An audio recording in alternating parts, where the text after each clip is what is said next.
The Fifth Voyage of Sinbad the Sailor. You may say that I am prone to make the same mistake over and over again.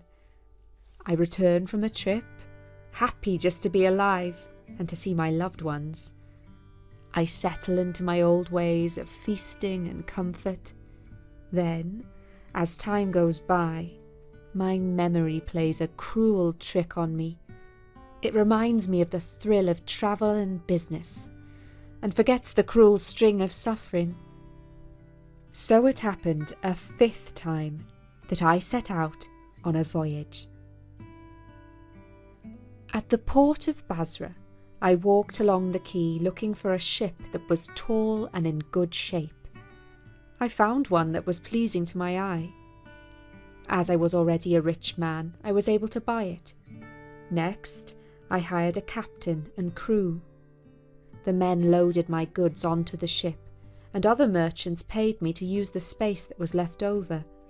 In this way, I was guaranteed to make a good sum of money even before I set sail. We sailed over Allah's pond, from city to city, from island to island, from sea to sea. All the way we were in good cheer, rejoicing in the profits that we were making. There is no greater sport than haggling in the marketplace and striking a good bargain. Both sides argue furiously over the price, joshing and pleading, throwing up their hands, begging and accusing, pretending to have hurt feelings, and at the end they laugh and smile and make the exchange, each convinced that they have had the better side of the deal. Goods and money change hands everywhere that people can count on their fingers. And so our journey prospered, until one day we reached a small island floating in the sea. I did not have any particular interest in this deserted place, and I remained below deck. Some of the merchants were curious to investigate an unusual rock on the shore. It lay half buried in the sand, the top half forming a great white dome. When they ran their hands over its smooth surface, it felt to them like an egg. They bashed it with stones until it cracked open and water gushed out. Inside, they found a giant chick, which soon made a fine dinner. The smell of the roast meat met my nostrils as I lay in my bunk, and I heard the merry merchants as they made a party of it. I got to my feet and waded ashore, keen to join the feast. When I saw the broken eggshells and the giant roast chick, I fell down on my knees and cried, "In the name of Allah the Merciful and the Great, we are doomed. Do you not realize what you have done? You have killed the young of a roc, a monstrous bird who will soon return and reap vengeance for this folly." We splashed through the surf, reboarded our ship, and set out for the open sea. We had not got far before we saw the silhouette of a giant bird that held a great boulder in its talons. He dropped this load so that it landed by the side of our ship. The waters opened to reveal the bottom of the sea, and down we slid into the great trough before being tossed up again onto the foaming summit of a mountainous wave. Our ship was not sunk until a second, larger bird dropped a stone that cut through the deck, and now we were ruined. I swam for my life among the surging surf and grabbed hold of a piece of wreckage. A while later, by permission of the Most High, I was washed ashore, half drowned, on the beach of another island. I found myself in a kind of paradise, home to sweet-smelling flowers, delicious low-hanging fruit, and birds singing the praises of the one who is eternal. A mossy bank was my pillow for the night, by the side of a stream. In the morning, when I awoke, I saw sitting not far from me an old man dressed in a skirt of palm leaves. He made signs, as if begging me to pick him up on my shoulders and carry him across the water. I thought to myself, I may profit in heaven if I help this old man. And I did as he asked, and let him climb onto my shoulders. I waded across the water and knelt down to let him clamber back onto the ground. But he did not leave my shoulders. Instead, he wrapped his leathery legs around my neck, half strangling me. I was finding it hard to breathe, and for a moment the world went black to me and I lost consciousness. I came round a few moments later and felt the old man still on my shoulders, now kicking my sides. The pain forced me to rise again to my feet. Then he pointed for me to take him among the fruit trees, so that he could reach up and grab whatever he wanted to take and eat. If ever I refused to do his bidding, he beat or strangled me into submission. For some days I carried my burden around the island. At night I slept with him still entwined around my neck. There was nothing I could do to shake him off, try as I might. I was growing weaker by the day, and I began to curse my own kindness. By Allah, as long as I live I shall never do a free favour for another man again.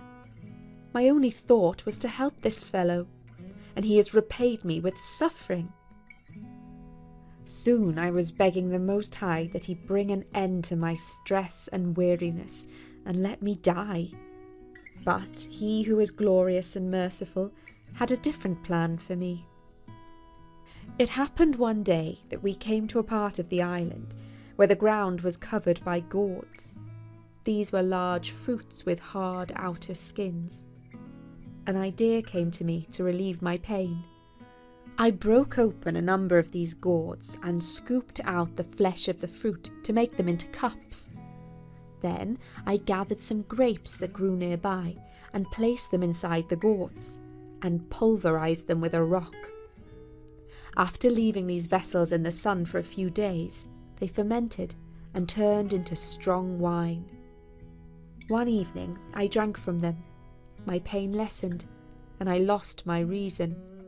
I began to sing, clap my hands, and jig around from one foot to the other, with the old man on my back. The old man tapped me on the shoulder. Understanding what he wanted, I handed a gourd of wine up to him. He too drank from it, and began to get merry. Soon he demanded another, and another, and I obliged until eventually the wine got the better of him, and he fell asleep. For the first time in weeks, I felt that the grip of his legs around my neck had loosened. Taking my chance, I tossed the devil off my shoulders and onto the ground.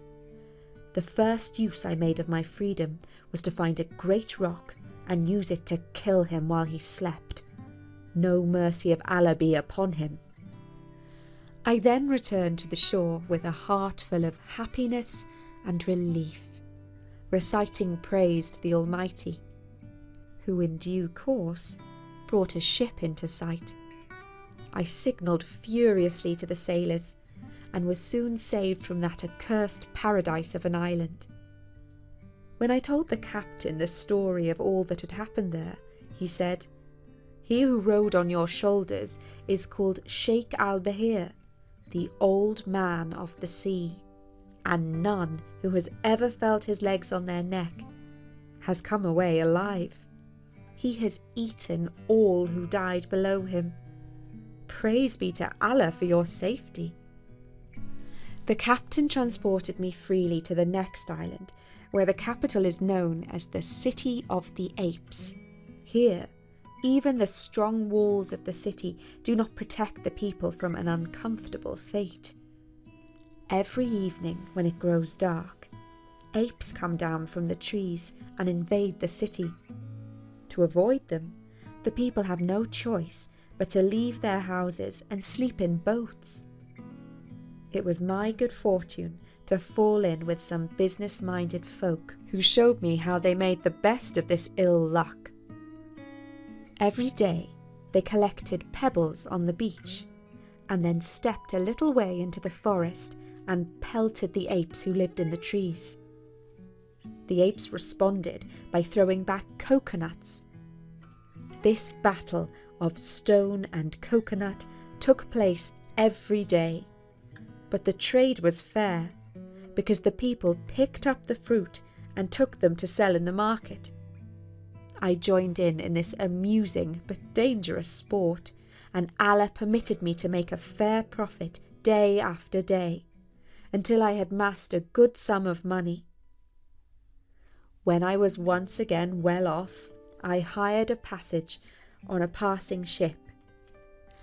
While travelling on my way back, I traded my gold for pearls and made an even greater profit.